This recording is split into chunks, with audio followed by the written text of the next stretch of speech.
An ancient stone circle, a macabre hilltop pike, and more ghosts than you can shake a stick at fill the next half hour as we take a journey into the unknown.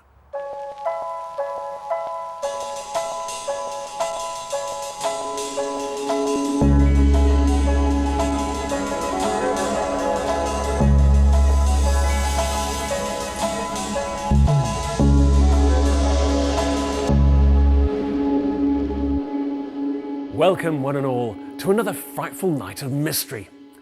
And this week's instalment takes us to one of Great Britain's most famous haunted houses, a building that has one of the greatest ghost stories in British history. For the next half hour, we'll be introducing you to some of the most notorious ghosts and unexplained activity between these ancient walls. And I'll be also sending 3 of my paranormal investigators out onto the road to report back from some of the most mysterious locations in the northwest, all of which are open to the general public. Every week we'll be based in one of the region's most haunted hotspots, and today's episode finds us in Samlesbury Hall near Preston.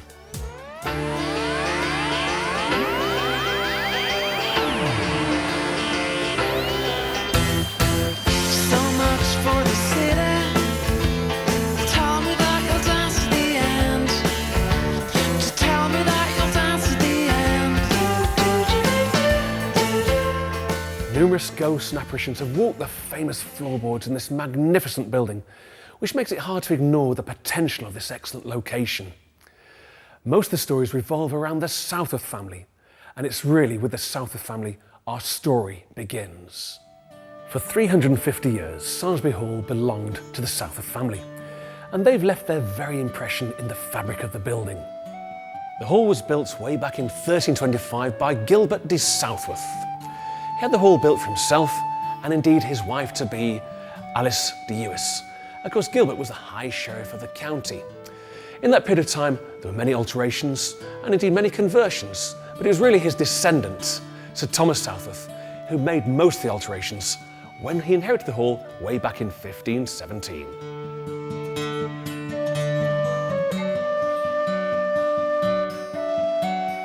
Sir Thomas died in 1545, and his designs and alterations to the hall remain largely intact to this day. But probably the most influential member of the family was Thomas's son, the rebellious Sir John Southworth. I'm totally sceptical. I was sat in the Great Hall at the end of a ghost evening by the Great Hall fire, and something touched the back of my head. I actually thought it was candle wax at first, coming from a candle, so I did shoot across the room thinking I was going to burst into flames. However, it wasn't, and it was something. It's been suggested it was the ghost of John Southworth. I really don't know, but it did happen.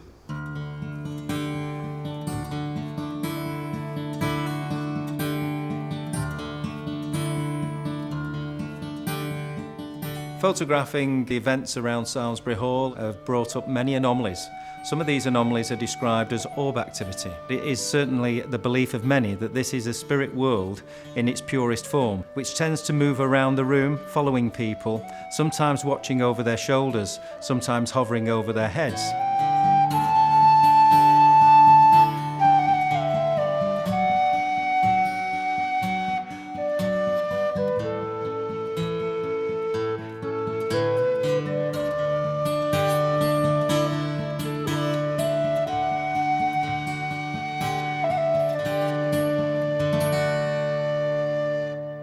Sir John Southworth was a peaceful, loving man.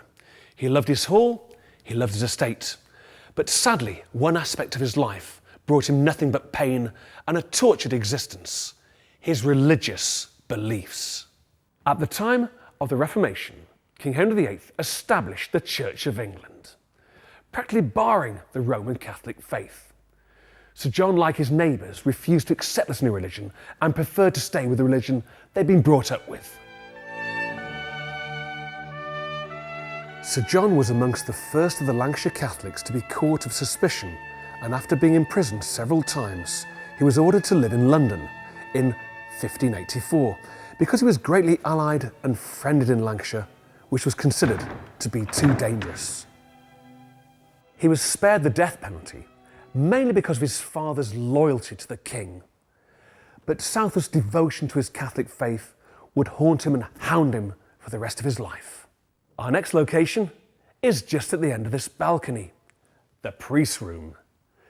This room has witnessed an act of sheer barbarism. We shall make our way there very, very soon.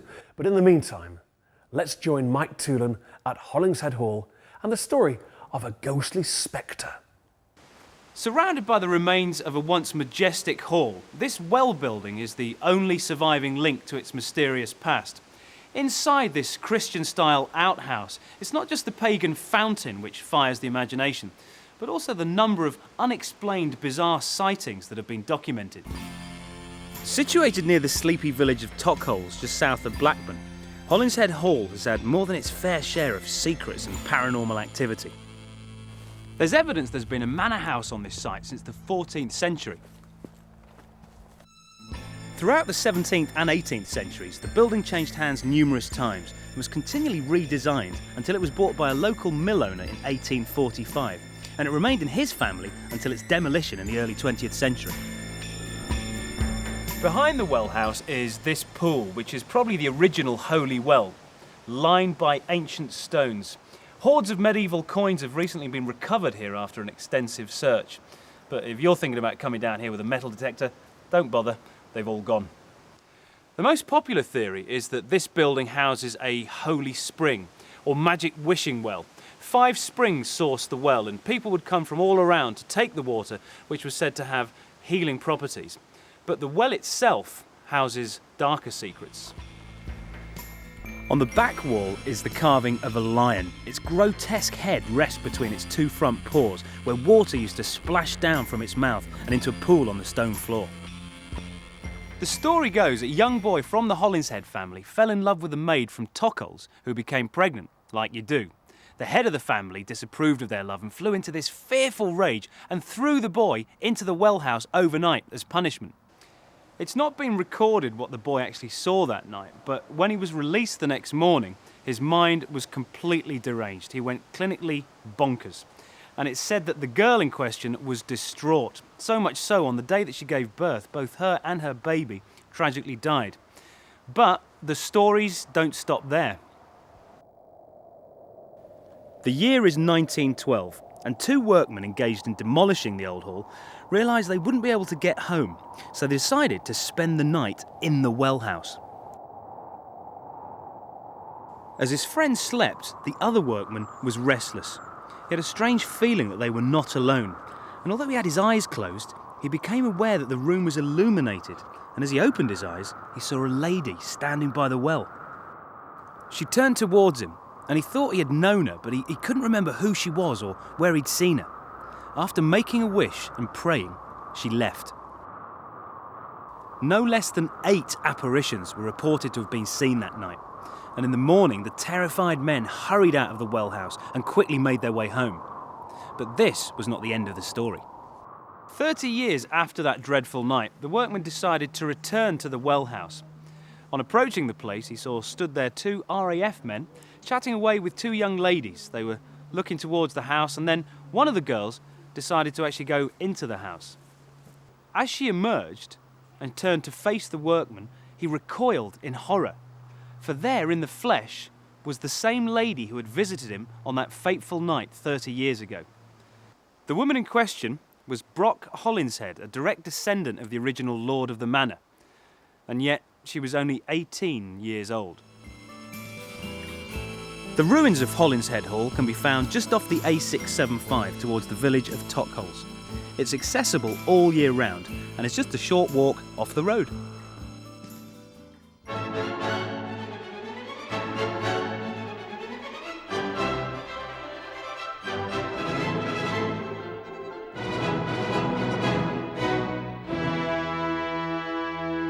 Now this is where the records become slightly blurred, so you'll have to get your mind round this one.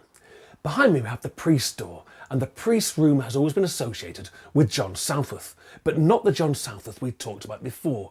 Remember, Thomas had a son called John, and John had a son called Thomas, and Thomas had a son called John. Well, it wasn't any of those Southworths. Someone completely different, but with the same name. John Southworth the priest was possibly no relation at all to the Southworths. It may have just been pure coincidence which saw him lose his life within these 4 walls. It was the middle of the 16th century, and possibly the worst time in history to be a Catholic priest. Outside in the grounds, Henry VIII's troops were breaking their way into Samlesbury Hall, and John could hear the footsteps approach. As he knelt in prayer, he felt a draught come from the door. He then heard footsteps getting feverishly close. All of a sudden, the door was cast open, smashing against the wall, and the room was full of the soldiers, devout to their new king's religion. He felt his head tugged back, and with one swish of the sword, his life was taken from him. The floorboards were soaked with blood and couldn't be cleaned. The red stain remained for 200 years, with many attempts to clean it. As a result, no one entered the room until the late Victorian period, when the floorboards were removed and replaced with new ones. The priest room, a very interesting place here, a room in Samlesbury Hall, where people who enter the room sometimes see the figure of a priest sat opposite them. They also feel nauseous when they enter the room and sometimes feel a dizziness come on them. Many people have taken photographs in the room which seem to show a redness in the photographs on the floor. Of course, there is the connotation that because of this particular murder that took place, the imprint is still been left there within the walls and framework of this building. After the break, join us here in the parlour for the riddle of the ghostly coffin.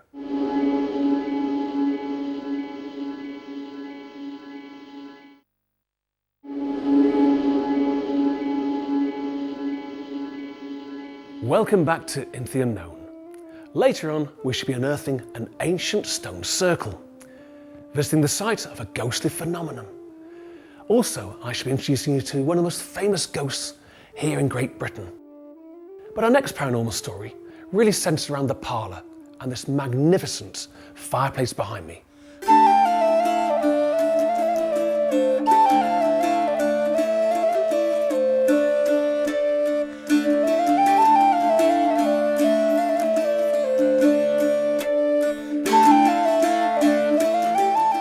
In 1940, two men undertook an all-night vigil here in the parlour. They made themselves comfy in front of the fire and waited for some paranormal activity to start. As the hours ticked by, nothing happened, and both men were about to pack in, when all of a sudden, from the chapel door on our right, a figure literally materialised. A grey swirling figure made its way along the side of the room, slowly came around the corner and disappeared through the side of the chimney. Here, the figure seemed to halt for a moment and then finally disappeared, dissolving before their eyes. After they mustered up a small amount of bravery, they inspected the fireplace and chimney, but nothing unusual could be seen. Many years later, the hall was opened to tourists for the very first time, and an American gentleman arrived with his camera. He took a photograph of this beautiful fireplace and then went home. When the picture was actually developed, to his amazement, he found a coffin in front of this very fireplace, the same fireplace where the 1940 vigil took place. Maybe it's pure speculation, or indeed a trick of the light, but certainly one part of this story gives any sceptic a good run for their money. The lintel above the fireplace bears the name of Sir Thomas Southworth. We know that Sir Thomas died way back in 1545, and that his body was brought back here for the wake. It rested in peace for 2 days in front of the very fireplace. Perhaps these two paranormal sightings may have something to do with the demise of Sir Thomas. As I make my way to the site of a controversial Victorian suicide, Darren Hutchinson explores the infamous Hartshead Pike. It's one of the most focal points on the Tameside landscape, visible for miles around with breathtaking views as far as the eye can see. Welcome to Hartshead Pike.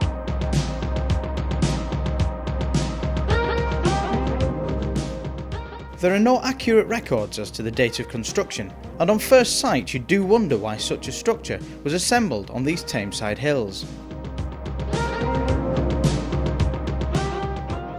During the Iron Age, the Druids would visit the pike to regularly offer up animal sacrifices to keep their gods happy.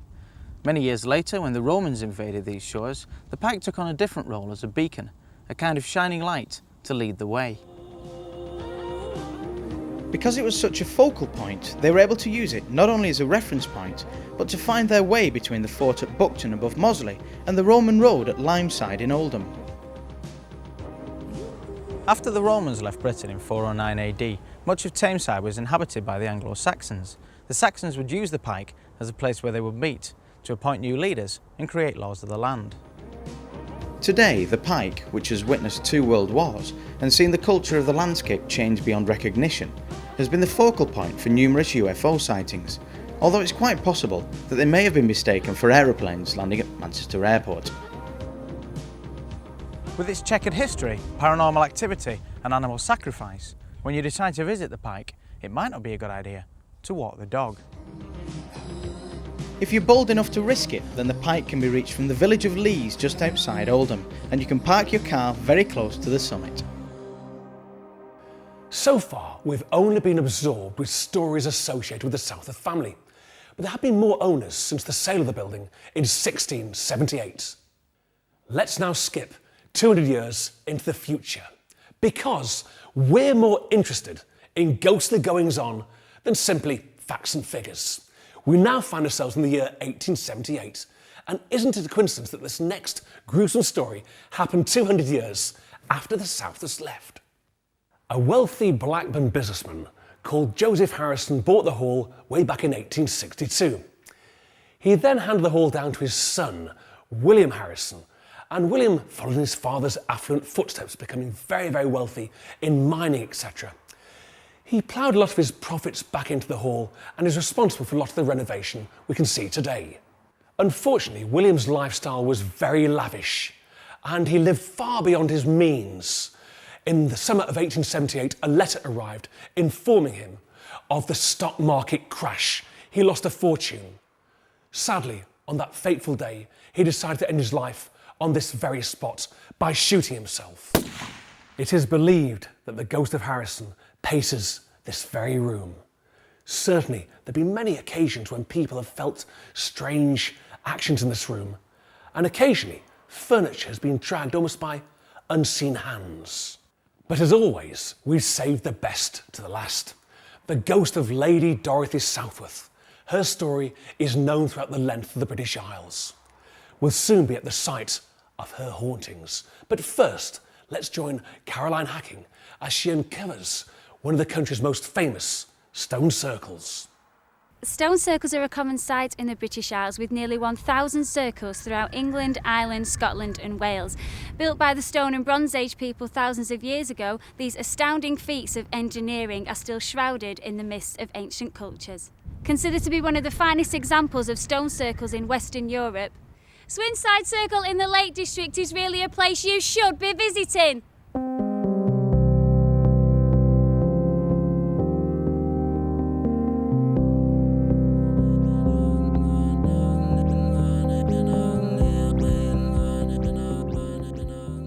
Swinside is also known as Sunken Kirk due to a very bizarre tale relating to an attempt to build a church. Now, legend has it that the locals wanted to construct a Christian church on this very site, but the devil would appear once the villagers had left for the night. He used to drag the construction into the hole and just leave the foundations on show. However, there is one fatal flaw within this story, and that is that the circle was constructed around 2,000 years before the birth of Christianity, a fact unknown to the peddlers of folklore hundreds of years ago. So I think we can confidently discount this far-fetched myth.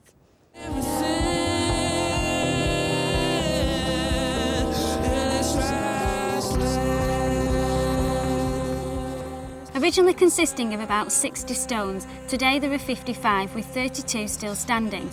When building the circle, the Bronze Age residents levelled this site and arranged the stones so that the entrance at the southeast points to the position of the midwinter sunrise when viewed from the circle's centre. Now, to this day, it is still a mystery as to how the stone circles were constructed.